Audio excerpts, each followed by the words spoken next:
আসসালামু আলাইকুম ওরহমতুল্লাহি ওবারাকাতুহু। আমাদের আজকের এই নতুন আয়োজনে আজ আমরা এমন একটা বিষয় নিয়ে কথা বলবো যা স্রেফ কোনো ইতিহাস নয়, বরং অকল্পনীয় ত্যাগের এক জীবন্ত মহাকাব্য। আমাদের আজকের সোর্স মেটেরিয়ালটি ইসলামের প্রাথমিক যুগের কিছু শ্বাসরুদ্ধকর ঘটনাকে সামনে নিয়ে এসেছে। স্পিকার এখানে খুব জোরালোভাবে দেখিয়েছেন যে প্রাথমিক মুসলিম সম্প্রদায়ের ইতিহাস কেবল বিচ্ছিন্ন কিছু ঘটনা নয়, বরং এটি অপরিমেয় আত্মত্যাগ আর দৃঢ় বিশ্বাসের ওপর গড়ে ওঠা এক ধারাবাহিক মহাকাব্য। তো চলুন এই ঐতিহাসিক মহাকাব্যের গভীরে ডুব দেওয়া যাক। ঠিক আছে, এক নজরে দেখে নেওয়া যাক আজ আমরা কি কি কভার করতে যাচ্ছি। প্রথমে থাকছে প্রারম্ভিক যুদ্ধের মহাকাব্য, এরপর মুতার যুদ্ধ, তারপর চরম নির্যাতন সহ্য করার ইতিহাস, এরপর দুঃখের বছর এবং সবশেষে মদিনায় ঐক্য ও ভ্রাতৃত্ব গঠন। ১ নম্বর পর্ব, প্রারম্ভিক যুদ্ধের মহাকাব্য। সোর্স ম্যাটেরিয়ালটি একেবারে রণক্ষেত্রের উত্তপ্ত পরিস্থিতি থেকে শুরু হয়েছে, যা আমাদের বুঝতে সাহায্য করে যে সত্যিকারের একটি ঐতিহাসিক এপিক বা মহাকাব্য বলতে আসলে কি বোঝায়। উহুদ যুদ্ধের ময়দানে হামজা রাদিয়াল্লাহু আনহুর বীরত্বের কথা বলতে গিয়ে স্পিকার একটা দারুণ উদ্ধৃতি ব্যবহার করেছেন। তিনি বলছেন, তিনি এমনভাবে যুদ্ধ করছিলেন মনে হচ্ছিল যেন একজন উড়ন্ত বাজ পাখি। শত্রুপক্ষের লোকেরাও স্বীকার করেছিল যে সামনাসামনি তাকে আঘাত করার কোনো সুযোগই ছিল না। ঐতিহাসিক বিবরণগুলো নিরপেক্ষভাবে তুলে ধরে যে শেষ পর্যন্ত পিছন থেকে বর্ষা নিক্ষেপ করে তাকে হত্যা করা হয় এবং তার মৃতদেহকে বিকৃত করা হয়, এমনকি কলিজা বের করে চিবিয়ে খাওয়ার চেষ্টাও করা হয়েছিল। স্পিকারের মতে এই চরম আত্মত্যাগ আর পরিণতি তাকে ইতিহাসের পাতায় চিরস্থায়ী মহাকাব্যের নায়কে পরিণত করেছে। এই বীরত্বের পেছনের তীব্রতা বুঝতে একটা নির্দিষ্ট সংখ্যার দিকে তাকানো যাক। সংখ্যাটা হলো ৪০। উহুদ যুদ্ধের ভয়াবহ বিশৃঙ্খলার মাঝে যখন চারদিক থেকে আক্রমণ আসছিল, তখন তালহা রাদিয়াল্লাহু আনহু রাসূল সাল্লাল্লাহু আলাইহি ওয়াসাল্লামকে কাঁধে তুলে একটা নিরাপদ জায়গায় নিয়ে যান। সূত্র অনুযায়ী সেই সময় তার শরীরে বর্ষা, তীর আর তলোয়ারের প্রায় ৪০ থেকে ৫০টি আঘাত লেগেছিল।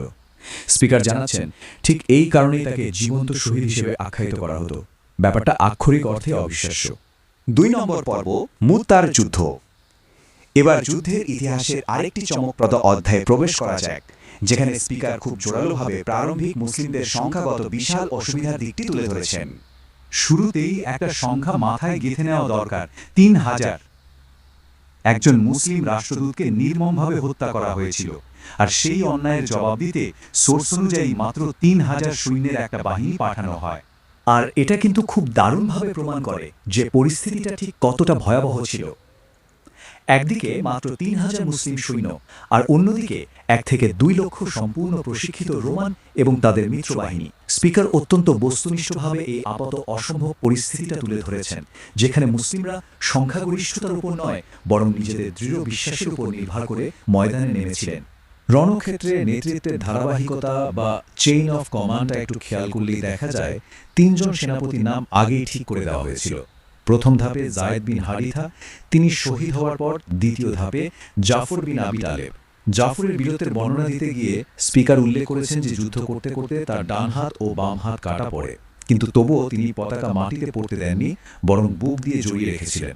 তার শাহাদাতের পর তৃতীয় ধাপে নেতৃত্ব নেন আবদুল্লাহ বিন রাওয়াহা। এই ৩ জন শহীদ হওয়ার পর নেতৃত্বের ভার নেন খালিদ বিন ওয়ালিদ। সোর্স মেটেরিয়ালে স্পিকার বিস্তারিত জানিয়েছেন কিভাবে খালিদ তার ট্যাকটিক্যাল জিনিয়াস বা অসাধারণ রণকৌশল কাজে লাগান। তিনি ডান দিকের সৈন্য বামে, পেছনের সৈন্য সামনে এনে এমন এক কৌশলগত পরিবর্তন করেন যে রোমানরা ভেবেছিল মুসলিমদের নতুন কোনো বিশাল বাহিনী এসে যুক্ত হয়েছে। ভয় পেয়ে তারা পিছু হটে।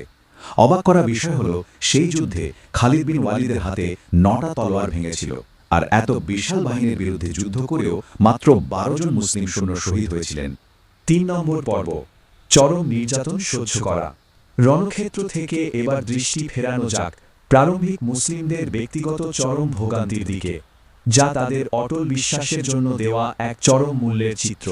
সোর্সে স্পিকার অত্যন্ত ভয়াবহ একটি শাস্তির কথা উল্লেখ করেছেন, শুলদণ্ড। এটি এমন এক পাশবিক নির্যাতন যেখানে শরীরের এক পাশ দিয়ে লোহা ঢুকিয়ে অন্য পাশ দিয়ে বের করে দেওয়া হয়। খুবাব রাদিয়াল্লাহু আনহু এবং সুমাইয়া রাদিয়াল্লাহু আনহার মতো মানুষদের ওপর ঠিক এই ধরনের লোমহর্ষক শারীরিক নির্যাতন চালানো হয়েছিল। স্পিকারের দেওয়া এই কঠোর বর্ণনাগুলো সেই সময়ের চরম বাস্তবতাকে আমাদের সামনে তুলে ধরে। ভাবা যায়, খুবাব রাদিয়াল্লাহু আনহুকে যখন শুলদণ্ড দেওয়া হচ্ছিল, তখন কাফেররা তাকে জিজ্ঞাসা করেছিল, তোমার জায়গায় যদি মোহাম্মদকে এই শাস্তি দেওয়া হয় তুমি কি খুশি হবে?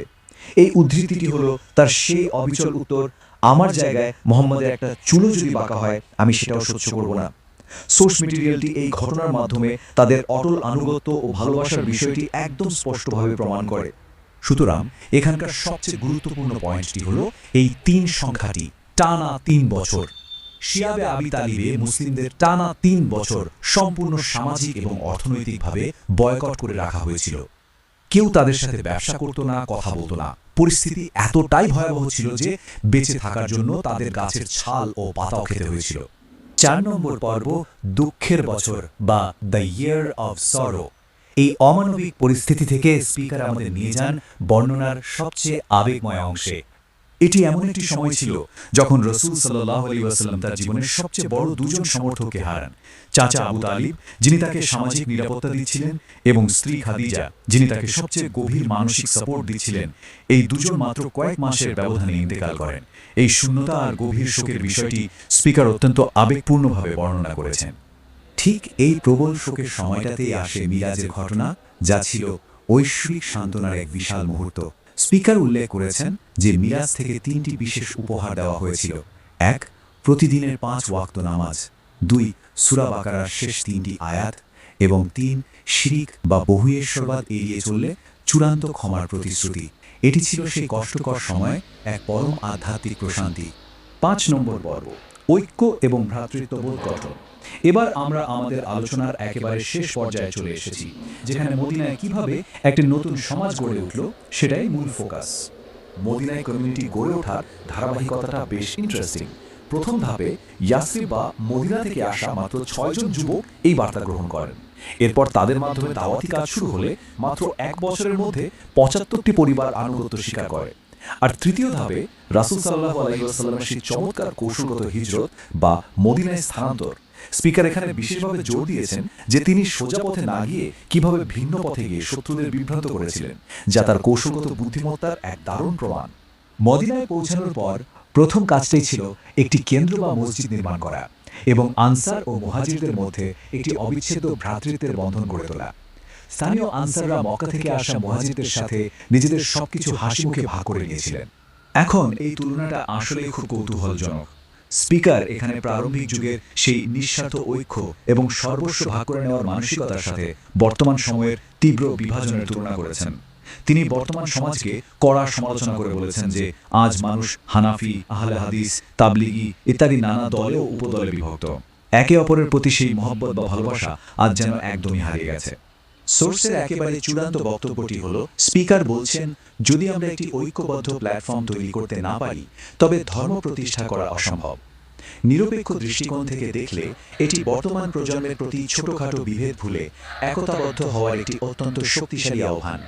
আর এভাবেই আমরা চলে এসেছি একদম শেষে।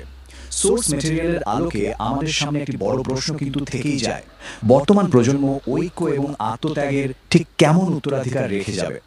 প্রারম্ভিক যুগের সেই মহাকাব্যিক আত্মত্যাগ আর ভ্রাতৃত্ববোধের ইতিহাস থেকে আমরা কি শিক্ষা নেব, নাকি বিভেদের মাঝেই হারিয়ে যাব? এই চিন্তা উদ্রেককারী প্রশ্নটি আজকের বিশ্লেষণ থেকে আমাদের সবচেয়ে বড় চিন্তার খোরাক। আমাদের এই ভিডিওগুলো যদি আপনাদের ভালো লাগে তাহলে আপনারা আমাদের সাথেই থাকুন।